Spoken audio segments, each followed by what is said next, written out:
Hello and welcome to Full Day, your late night catch up of news and developments around the globe. I am Vin Martin Ilo. Tonight we'll discuss the Anambra State Initiative to honor some great sons of the state, and we'll be joined by Commissioner for Information, Anambra State Dr. Law MEFOR.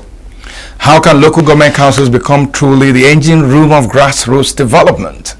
To discuss this tonight is Aka Chairman, Udenu Local Government of Enugu State and former Commissioner for Information, Enugu State. Also, Joe Mamel, Federal Commissioner at the National Human Rights Commission, is our guest as we discuss human rights and scourge of extrajudicial killings. Also tonight, in our conversation corner, we'll be chatting with Udo Ilo, our development expert and the Executive Director, Hague Institute for Innovation of Law, on his new book, It Is Possible, Influencing Change in Nigeria. So stay tuned, don't go anywhere. We are local. We are right now with the wife of the man that was the market is in chaos. We are national. Those in support of this motion as amended, say aye. Aye. we have taken it to very far. We are international. Israeli airstrikes. Donald Trump left us the worst employment.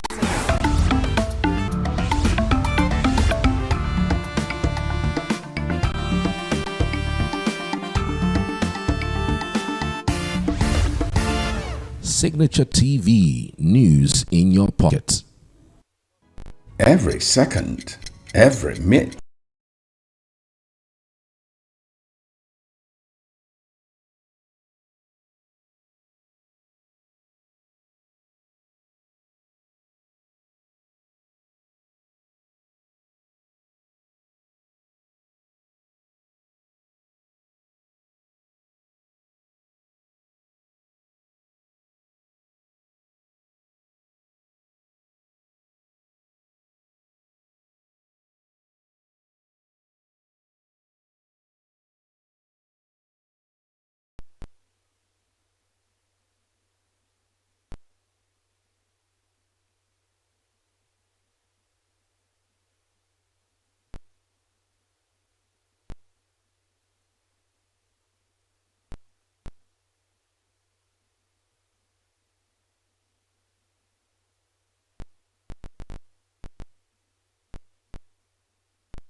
Welcome back.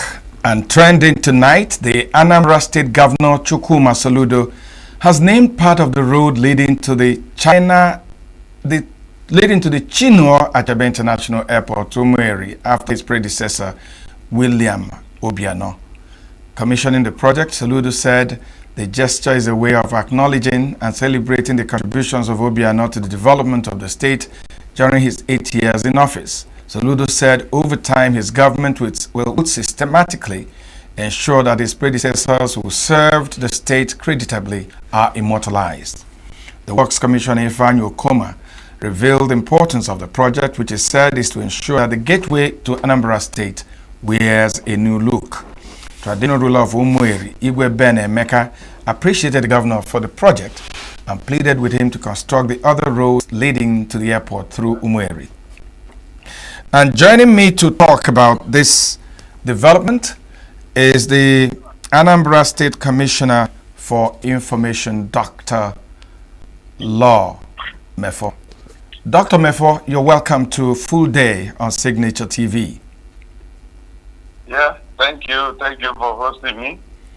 So, thank you for hosting me. Dr. MEFOR, what informed the governor's or the government's decision, to name this project after his predecessor? Yeah, I think essentially is to appreciate the fact that the immediate past governor of Anambra State contributed immensely to the development of the state. you know that government and governance is a continuum. And you hand over a baton, it's like a relay race. You terminate your own portion of the race and hand over to the next. And that was precisely what happened between Obiano and Soludo. And it was quite necessary that he acknowledged that. It shows humility, it shows patriotism, it shows that he knows that he is not starting from ground zero, that somebody did some work, laid some foundations upon which he is building. That is one level of the understanding of what has happened. The number two is that let us even look at it this other way. That whether we like it or not, government being a continuum is one level of it. But again, you need to go beyond what you may call government, what government is and what it ought to be, to appreciate the fact that you need to also show some example. Example here in the sense that no matter how one looks at it, that you need to understand and get the other members of the general public to also see that you have to give and lead by example. Yeah, Dr. MEFOR, Dr. MEFOR, just a moment. Some people in Anambra State are not so excited that the governor is naming this road after his predecessor. For some of them, they think that probably he didn't do enough work to deserve it. What is your take? Yeah, well, I don't think it is fair to say that Obiano didn't do enough work to deserve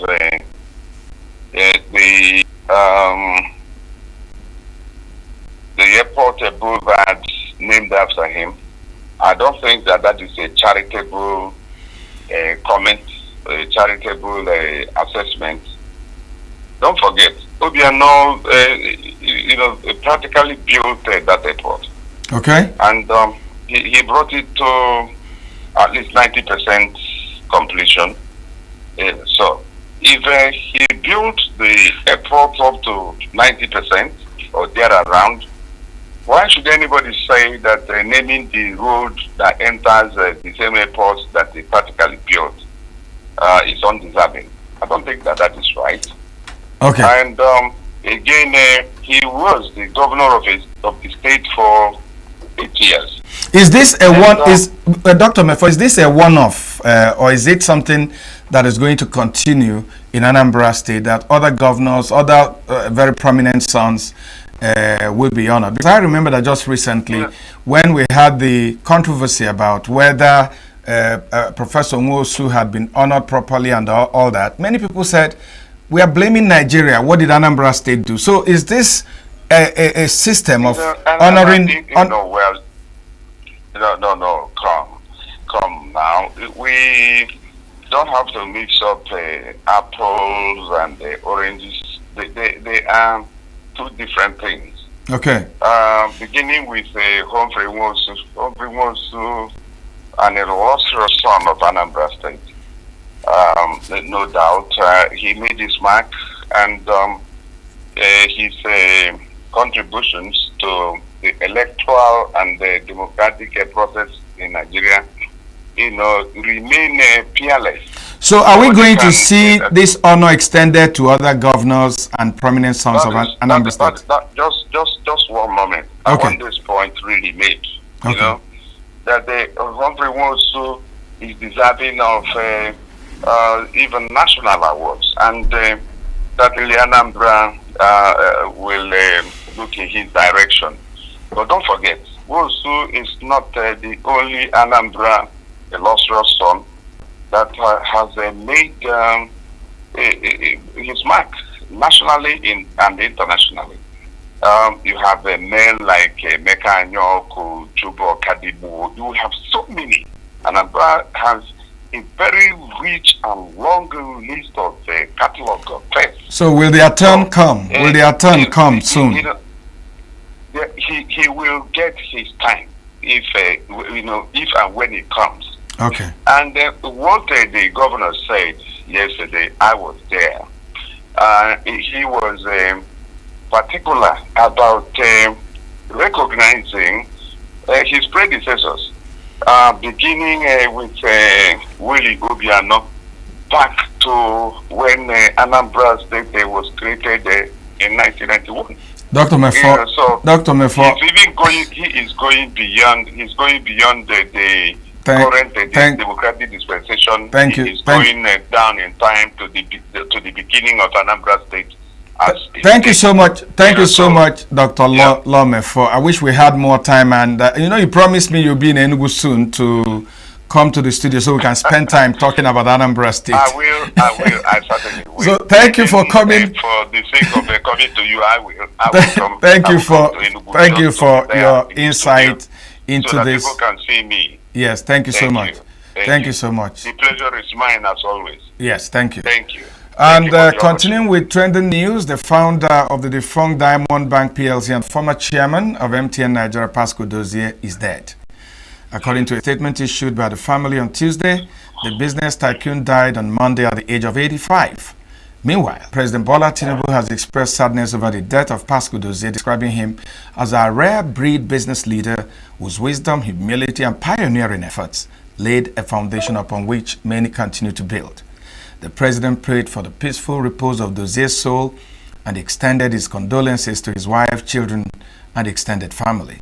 He urged the Nigerian private sector to honor Pascal Dozie's memory by upholding the values of integrity, innovation, and nation building for which he was renowned. Gunmen killed 3 female fishermen in Say Ijim near Anyin, Ukembe, Agia, Gamba, Tiev in Logo, local government area of Benue State. The 3 Tiv women were returning from the market along the Anyin-Wukari Road, which lies on the Benue State axis, when they were ambushed and killed by suspected Jukun militia. An eyewitness, Teyila Abu, confirmed to the nation that the women were attacked and slaughtered by the gunmen while making their way home. Logo, local government in Benue State, borders Wukari local government in Taraba State, an area that has been a hotspot for ongoing tensions between Tiv and Jukun communities for more than 3 decades. There are concerns that this incident could escalate tensions and trigger fresh violence between Tiv and Jukun tribes in the boundary regions of Wukari and Logo local governments. However, the police area command said it had not yet received a report regarding the incident. Also trending, the United States is starting to resemble an emerging market more than a developed country. The head of Pan-European Stock Exchange operator Euronext said on Tuesday, as financial markets remain volatile after the imposition of sweeping U.S. tariffs. Bujna said investors had been forced to grapple with uncertainty since U.S. President Donald Trump took office in January. Global financial markets are rotating assets and are trying to adapt to a United States that they do not recognize after Trump announced global tariffs on imports to the United States, Bujna said. Trump has said the tariffs, a minimum of 10% of all U.S. imports, with targeted rates of up to 50%, will help the United States recapture an industrial base that he says has withered over decades of trade liberalization. Emerging markets often use tariffs to protect their industries while they try to develop. Bujna said there was some good news in that oil prices and long-term rates were down and that there were flows of money leaving the United States to be reinvested in Europe. There is a certain form of mourning, because the United States that we had known for the most part as a dominant nation resembled the values and institutions of Europe and now resembles more an emerging market. We have people who don't know they are owners of something in the long term and people who have trouble understanding the proximity between oligarchs and the regime. People who have trouble understanding the volatility of the decision-making process. And so this worry is real, and there is a form of intimidation spreading within the system, which is very hard to manage and neutralize. This way of functioning is new to everyone. Last year, we exchanged around 10 billion euros, 10 to 12 billion euros, on the Euronext integrated platforms. In the last 3 days, we are at above 25 billion, and so this is something very different. But there's something much more important than that. It's that, in addition to significant volumes, there's a movement of investments leaving the United States to invest instead in Europe. You're watching Full Day, your late night show. And this is Signature TV. We'll be back in a moment.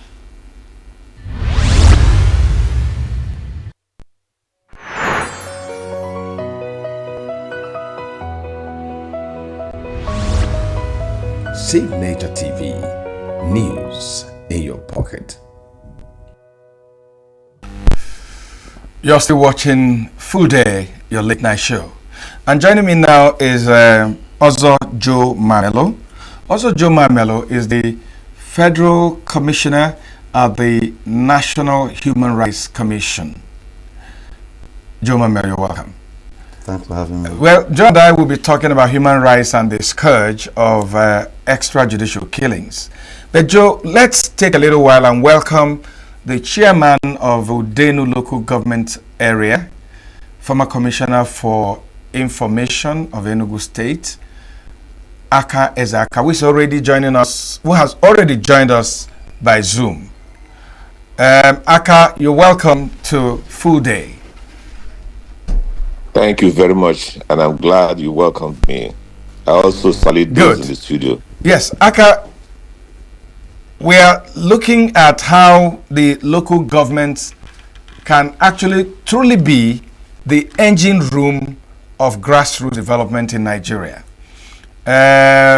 You've been journalists, you've been commissioner for information, now you are a local government chairman.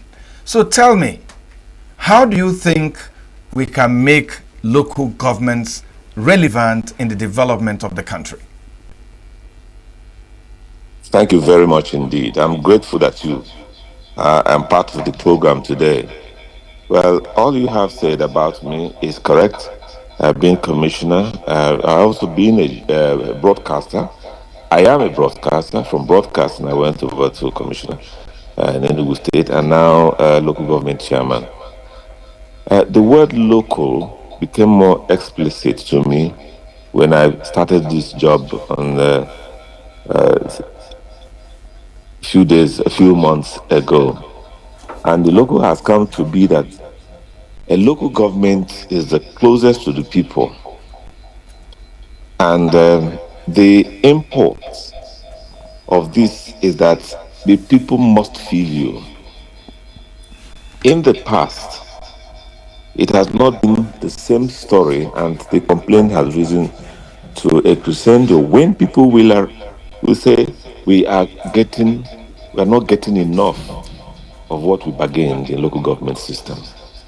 Now, a man came to Enugu State, and as the governor of this state, he said the status quo must change, and his words came in the form of disruptive innovation.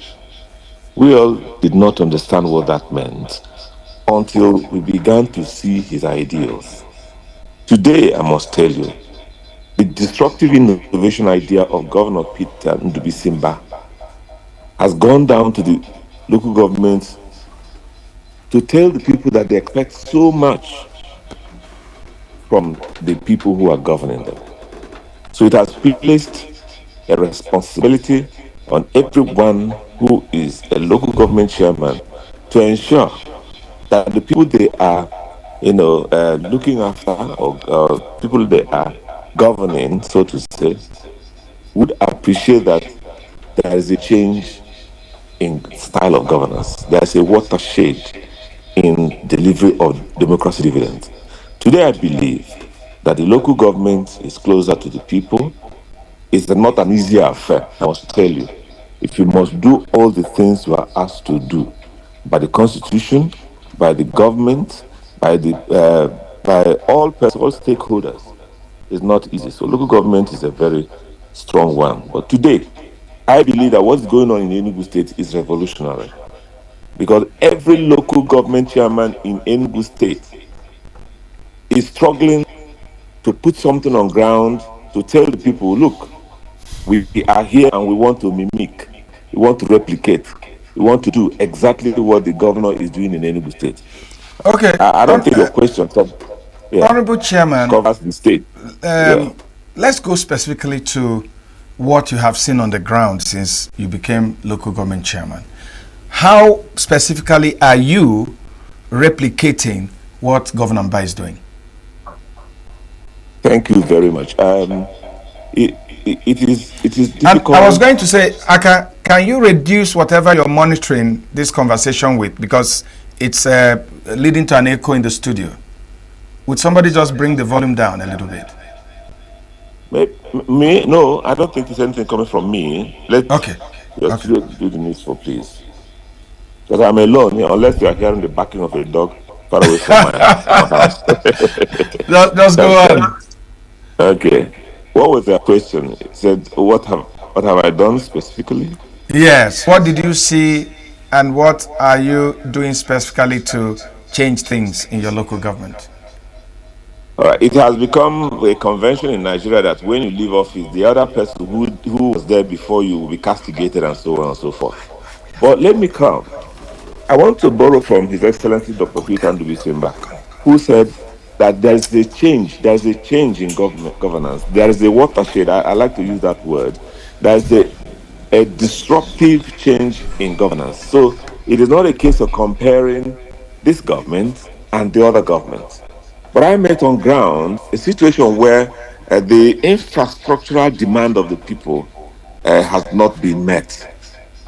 Roads were not built. Water is not there. Health is not even procured. I'm using a spectrum of local government areas to talk to you about it. And the people keep on, so many things have gone wrong, not only from the past administration, but it has become a status quo which needs to be changed. Otherwise, I don't believe the local government will perform the duties. If you ask me what I've met on ground, I will tell you that I didn't like it myself, so I had to make a change. For instance, roads. I have to start a 600-meter road. Small as it is, it meant a lot for the people. Immediately I started it, and I said, wow, this is a new government indeed. Government that built, local government area that built roads. So I when the praises were coming, I didn't want it, I didn't like it, because I see as from what I'm getting, it is something we can do. So we started it. I want to tell you that in the next, before the month runs out, that place would have been, let me use the ordinary language we use in the street, corrotated and probably fired. You understand what I mean? So we need to tar the roads to tell people we can do something. And I also started another road, which is 19.8 kilometer roads. 19.8 kilometer roads, which span from Oboleke, my particular hometown, and is moving towards through about 30 communities. 30 communities. It transcends through Oboleke to Ogu, and getting to Ihaku and so on. That's what I'm saying there. And our people are very encouraging. The health matter in our area, apart from the 260 smart schools that governor has built, and 260 PHC, that's the private public health healthcare centers. Apart from that, we needed to beef up our health institutions. We have plowed into the health institution, and there's a place that we didn't want to start off building a hospital entirely. But there are hospitals, clinics that are not performing at all, health facilities that are not performing at all. we faced it and we did something. Now, I don't, if you want me, I can be reading out what we have done, what we are going to do, and what we should do. But That's quite impressive. That's be it quite as it may, encouraging. But yeah. we don't have too much time. So let me ask you my last question. How are you galvanizing the people at the grassroots to see that government and governance is their own, that they have a sense of belonging, and that they have a duty for this government to be able to work well? How are you doing that, and how are your colleagues across the state doing that? I don't think I got your question. Somebody called me while you were talking. I'm sorry. There's an interjection. Would you Can mind you hear me? taking this thing? I can hear you. Please take the question again. So I said, how are you galvanizing the people at the grassroots to understand that they have that this government belongs to them, and that it is their duty to make sure it works? How are you convincing them to buy into your vision, and for them to see development actually taking place at the grassroots? I'm grateful for this question. It's an important design of the government of Enugu State, particularly, to get the people to know that this government belongs to them. For instance, let me take something from what the governor is doing. The smart schools that tend to bring in a new way of educating the children, governor says it is not owned by Enugu State. It is owned by Enugu State people. And so the local government has also taken it upon them to own these smart schools and also get to the communities to tell them that communities are the owners of this school. The roads we are building are owned by the people, so we don't go to burn all things on top of the roads. What we are doing, particularly from my own example, is that we go to the community, we're closer to the communities. We get to the communities, or even when they come to office, because some of us, I go to work every day. I don't want to play on that. So I go to work every day, and when they come around, if I'm not in the field, they ask you to do this and ask you to do that. You begin to know the mountainous demands of the people. But when I get to the traditional rulers, the PGs, that's the people who, the prime ministers who are actually the government of the localities. So if we get to the PGs, we now tell them what they need to know about government interests, and tell them that this government belongs to you people. Come and take advantage of all the things we're saying. Let me give you an instance.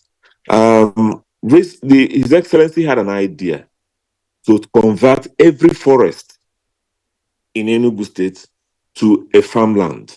Call it farm estate. The local government is taking charge of this responsibly. So that as you, I think I talked with you this afternoon, and I was coming out from a community where I told them that there is need for us to convert the bushes and the forests around their area, so that even the herdsmen will not have that opportunity to come into the area to graze or the damage crops, or even to kill people, so to say. So we are converting this to farmlands. Contending with the herdsmen threat. Is Hello? it a problem in your local government? It is not a great problem because we are containing them, but it's a threat, not only in the Udenu, but in other areas. You know, Udenu is close to issues of local government. Udenu is close to Igbe's local government. After Udenu, you get Benue State. But our relationship with Benue people is such that we have not had threats in our area, except for what we experienced sometime a few weeks ago in the areas that are bordering Obadigo local government. But for now, we don't have that threat. But there are miscreants who are going in the name of headers and so on and so forth. But thanks be to God, we are containing them. Honorable Chairman, I'd like to thank you for your time and for making time this late to talk to us. And I hope, as you promised, you'll be here very soon to talk to us again. Yeah, I'm grateful. Thank you. In the studio, I have also Joe Mamel. Also, you listened to my conversation with the chairman of Udenu local government. You were local government chairman so many years ago. Do you think that from when you were chairman and now, that so much has been done to really make sure that the local governments are the engine room for grassroots development? No, I think during our own time, we realized that if we don't have direct funding from the federal government, there is no way we can be able to be in charge of our various councils. So the first thing we went is to go into litigation with the governors then over direct funding and to explain to the courts that Section 162 of the 1999 Constitution gives sharing power to the three tiers of government, that is the federal, the state, and the local government. And the issues we were battling with them, issues of joint account. To the states, their interpretation of the joint account is that it's an account that comes to them and they now share it amongst the local government. But our own interpretation of it is that Section 162, subsection 5 of the 1999 Constitution says that the local government will have their accounts directly remitted to them. Then there will be a remittance from the state government, which is supposed to be 15% of the internal generated revenue. Also to the local government. Also to the local government. So that is the joint account. The account accruing to the benefit of local government from the state, and the direct remittance to the local governments by the federal government in accordance with sharing formula of Section 160. The challenge is that even the one that is supposed to go directly, a lot of times didn't get to the local government. That is, and nobody is talking of adding the IGR percentage of it. Yes, we held on to that until we left. We were pioneer chairman of the 1999 Constitution. Okay. So after we left, they reverted back to the joint account, and started misusing the accounts of the local government. But we have a Supreme Court judgment that says that is what has returned it now. But are they doing it even now? Now it's an internal arrangement between the councils and the state. So we cannot say, because it depends that what the arrangement, I will not say was or is, because the local government there did not, in as much as they say they went through an election, but we know that they were appointed into those posts. And so there's a tendency they may not do what your group of chairmen did. Yes, we were in charge. They are not in charge, because during our own time we were subject to the councils. So the only person that could remove us is through the impeachment of our councillors. So everything we were doing was locally based in terms of its structure. But now you can see that councils virtually don't exist. Okay, yes. Joe, that's not the thrust of our conversation tonight. Tonight we're looking at human rights and the scourge of extrajudicial killings. You saw what happened in Uromi. Yeah. And sometimes I say Nigeria is a lucky country, because that singular incident could have snowballed in something bigger in the country. But I think we can give kudos to the governor in Kano, the governor in Edo, and even the federal government and everybody, the way it has been handled. But this is increasingly becoming an embarrassing situation in our country. A lot of people take laws into their hands, including the ordinary people, like we saw in Uromi. How can this be stopped? And I know that some of these things come to your commission all the time. How can it be tackled? It's a violation. This is complete violation, like what happened in the Uromi matter. The National Human Rights Commission is bothered about protecting the Chapter 4 of the 1999 Constitution, which discusses, most importantly, the right to life, dignity to human persons, and fair hearing. And if you watch what really happened, we frown very much, about the Uromi incident because it's a public extrajudicial killing. Yes. It's a mob action. And they were not given, no matter how it happened, no matter how you see or what they think happened, it's still an allegation because they were not, their rights under fair hearing was not given to them. They were not well heard. Yes. Even before it happened.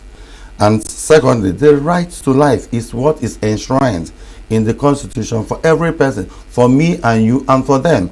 And nobody should be discriminated, by virtue of where they come from or what they think they are. That is why we are all under a law. And the supreme law is that Constitution of which we are discussing in chapter 4. And one of my worries is that we, the ordinary people, who are not policemen or soldiers or security men, we've always talked about extrajudicial killings by the police and some law enforcement agencies. And now we, the people, are the ones, judge, prosecutor, and executor. How did we get here? Or is it because organizations like yours are not doing enough public enlightenment? We are doing enough public, but not enough, because human rights is every person's business. We are supposed to preach this as a message even to the grassroots. So if you notice that most of the offenders of the human rights at times happen to equally be our security personnel, people who are supposed to protect us are the people that are abusing us. So at times the people don't have faith in the judicial process, because I think that's possibly what happened in Uromi. Because when they see people, they believe if we take them even to the police, they'll go scot-free. They'll go scot-free. And this, you notice, is a pent-up anger. Things have been happening there. Their women have been raped. Their men have been kidnapped. So a lot has been happening to them, and nobody has come to their relief. So they decided to take the laws into their hands, which is not right. Which is not right. Which is not right, but they see it as there's no other way to get out of this, only if we react that in an unconventional manner. Okay, Joe, we'll come back to our conversation, but we'll take a little break and return in a moment.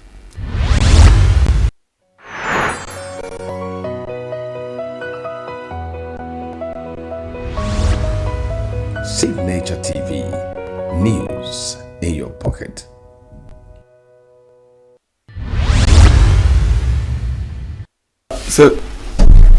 So people have lost, confidence sometimes in the security apparatus.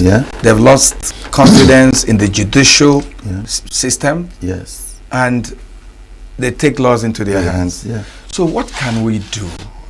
How can we bring back confidence in these institutions so that the ordinary people will know that if somebody has violated me, or if I'm suspecting that somebody has committed an offense, that if we catch this person, arrest this person and take them to these other levels, that justice will be done? How can we do that? Because it has become a confidence issue. Is to actually rejig our judicial system. If we don't have a strong judiciary, we won't have a strong country. Because the judiciary is the biggest check, on a lot of things that happen in a country. Now, you must understand that even within the National Human Rights Commission, we have discovered that the biggest violators of rights happen to be like the security agents. And at times, when taking somebody for a criminal matter before the court, it has to pass through that same police. It is the police that prosecutes. They are the people who go into looking at the crime and the security. But you find out that going out in the streets now, even going home, they might catch you, restrict your movements, put you into custody, keep you beyond 36 hours, and at the end of the day, when you look at the process of getting justice, you decide to take it.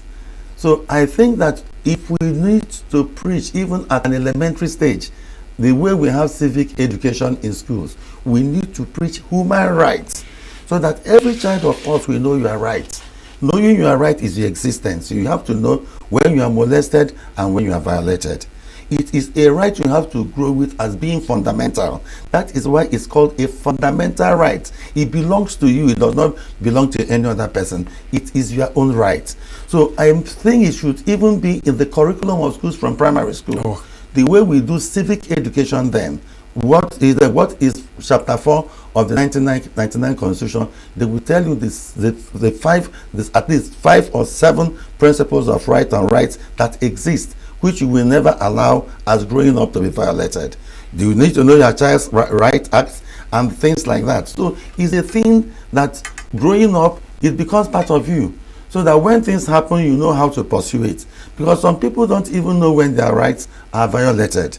And human rights, we have succeeded in putting up offices in the 36 states.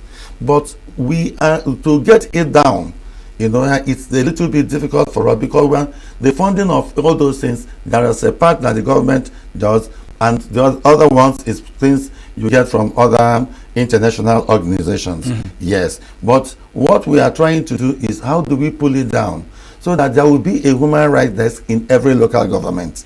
Okay, let me end this conversation by asking, when extrajudicial issues are brought to the National Human Rights Commission, how is it approached?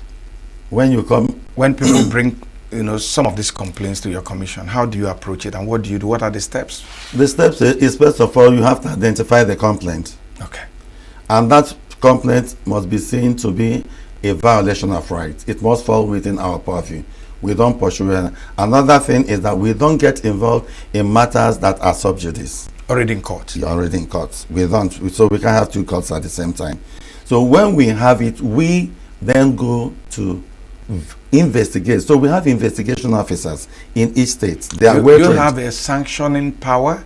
Can you sanction? Yes. When we sit as in plenary, we come out with resolutions, and according to the act establishing it, we have the same power like a federal high court. But the practice direction in terms of enforcement is where we are, because it is the CJN that is going to approve the practice direction in the enforcement of rights. That is when we come out with decisions and resolutions in terms of matters or complaints before the commission. But we have every power like a court, to punish or to say that this is what we think should happen in matters like this. Yes. Also, Joe Mamel, thanks for coming on the show. Thank you, man. Always a pleasure. Mine too. When we return, we would bring our conversation with Jude Udo Ilo, who is a development practitioner and has come out with a book, It Is Possible, How to Bring Change to Nigeria. Don't go away. Let's localize our conversation with Nigeria. Another book I read said that transformational leaders have to understand how to provide for their populations. And it goes further to say they must be honest, they must be confident, they must be disciplined, and finally they must lead by example. If this makes sense to you, do you think any of this has taken place in Nigeria? That's number one. Number two is that in your book, you have hinged a good percentage of the success of change on leadership. Yes. So yeah. So leadership is not about position.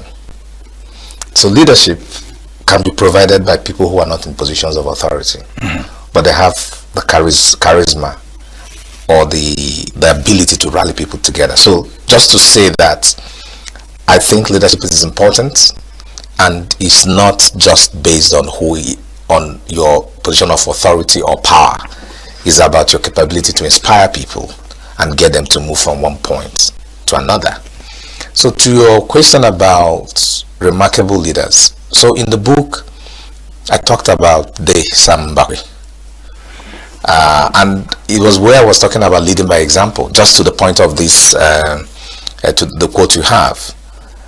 So this was a politician who, in a place like Nigeria, was able to rally his states to donate their own money towards starting off the construction of an airport. And we know that the relationship between Nigerians and the state is a rent relationship. It is extractive, what we can get out of government. That's why we call it national cake or state cake or whatever it is. But this leader was able to get people to give their money because they trust him, because they felt he was a man of integrity, because they've seen that he's a man that they can be trusted with their money. And so they willingly did it. And this Sam wasn't different from other politicians in terms of he didn't have two heads. But he was a different breed who everybody was convinced put the interests of the people ahead of himself. And Nigerians, or the people of Imo State, responded to that kind of leadership. And which simply says that if you have the right kind of leadership, people will follow. People will get inspired. But sadly, if there has been one unfortunate character of the Nigerian state over the years, is the lack and the absence of inspirational leaders. We've been visited with a breed of mediocre leaders, people who find it difficult to be bold, visionary, and to submit themselves to the welfare of the Nigerian people. And because we don't have that kind of exceptional leadership, it has not allowed us to unlock who we are. And people will say, oh no, the followers also have a responsibility. Yes, I do agree. But that's a reason why there has to be a leader. It means he leads or she leads and people follow. And when you have a bad one, before you stop navigating the wrong road the person has taken you down to, you've lost a lot of time. So, still talking about a country like Nigeria, how can leadership, even when they don't initiate change, how can leadership facilitate change or create the enabling environment for change and change actors to make progress? We can also go back again, look into history or lessons from across the world to get some insight about what has worked. If there's anything everybody agrees on, is on human development. That as a country, as a people, as a state, the focus, the priority should be about human development. Making sure that the skills and the talents within that country is enhanced. That is, it is given the space to shine. It is given the opportunity to bloom.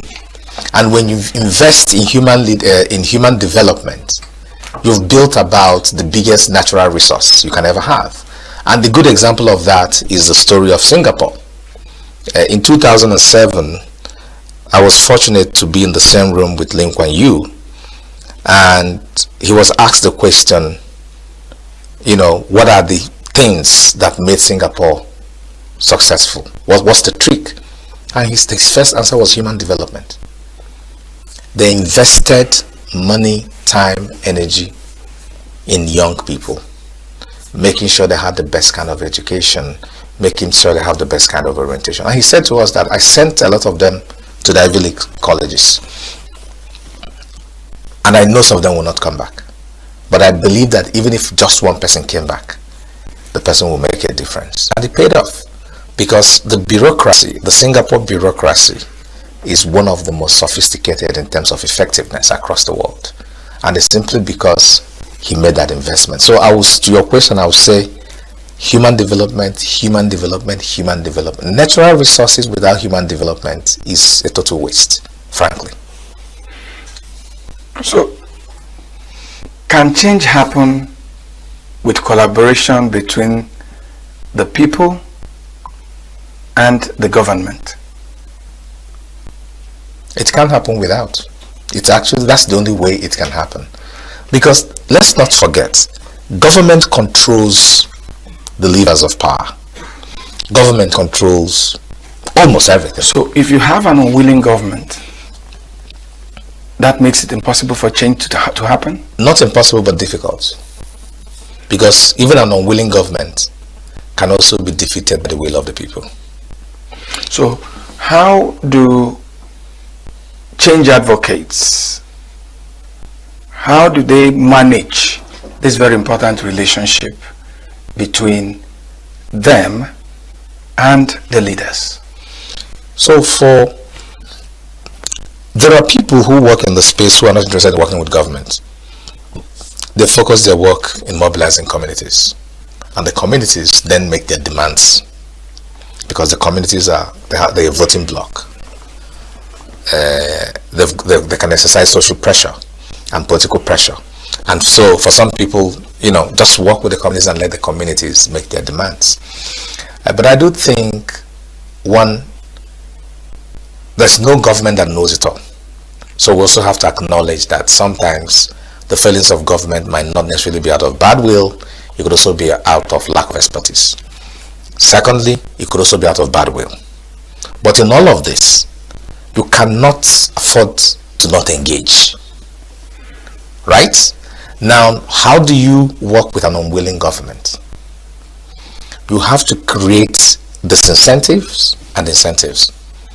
Disincentives could mean having those communities understand that the government is not working in their benefits, and then making that political demand or creating political sanctions for that kind of bad behavior. Incentive could be about making the government understand the potentials that are existing for which they can benefit as a government if they tap into it.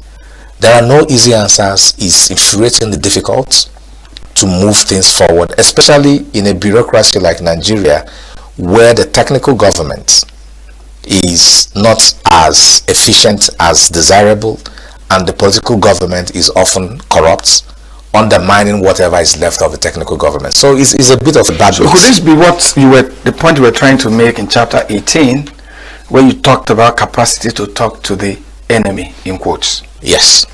So I do not think, again, it is possible to move things forward by saying I'm not going to talk to these people. So why did you describe them as enemies? That's why I put it in quotes. Yeah, because a lot of people see what they call the othering, the other people, the other side. So we create this notion of, I can't work with this person is really, really bad, and my integrity, I can be seen with this person. But unfortunately, it's not about what you like, it's about what is practical. So say you have a minister who is incredibly bad, but he holds the pen. He's the one who can sign or not sign. He's the one who is making policy decisions about something that affects people you care about. You have to engage. Convince him, or at least get him not to do any harm. And the Mandela example again is a very clear example. This is a man who's been kept in prison for decades. The son died, couldn't bury the son. The mother died, he couldn't bury his mother. They used his wife to impose serious damages, emotional damages on him, seeing the way the wife was being maltreated, kept in solitary confinement and all of that. They did everything possible to break him. The only thing they did not do was try to kill him. But he said to himself, if I do not talk to these people, South Africa will not be free. And so he said,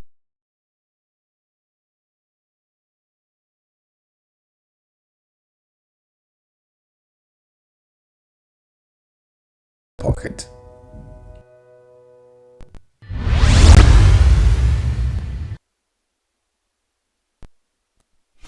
Well, again today we heard that Nigeria has lost the founder of the defunct Diamond Bank and former chairman of MTN Nigeria, Pascal Dozie. Dozie has died at 86, just a day before his 87th birthday. Dozie, born on April 9, 1939 in Ebu-Owerri, Imo State, was a trailblazer in Nigeria's financial and telecom sector. A brilliant economist, he studied at the London School of Economics, earning degrees in economics and administrative science. In 1990, he established Diamond Bank, a financial institution known for innovation and customer-focused banking.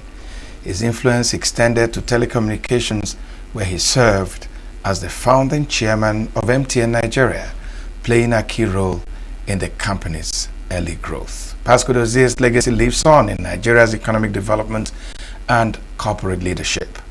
And may his soul rest in perfect peace. That's our footnote. I am Vin Martin Obiora Ilo in Enugu, Nigeria, thanking you for joining us and asking you to be here again tomorrow at 11 West African time.